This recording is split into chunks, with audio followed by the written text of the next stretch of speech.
Hi guys, welcome to my channel.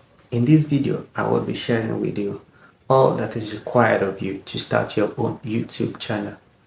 Hopefully, you will be inspired at the end of this video to start creating your own contents and ideas and share with the rest of the world. And without any much ado, let's get into it. The number one thing you need will be to sign up and create a YouTube channel. This is as easy as you can imagine, especially if you already have a Google account. Check out other videos to see how you can create a Google account and a YouTube channel. The next thing would be to get in front of the camera. Getting in front of the camera does not require expensive cameras and recording gears.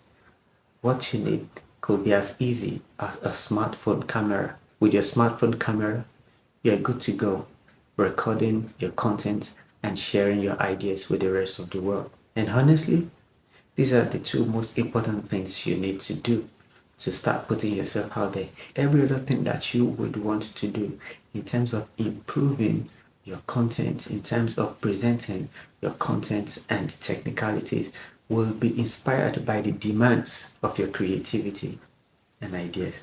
You can now start looking out for other things to improve your videos, to improve the quality of your edits, improve the distribution of your videos, and handle every other thing. Thank you so much for watching this video. Please help this channel to grow by subscribing, liking, and following this channel. Thank you once again. I'll see you in another video.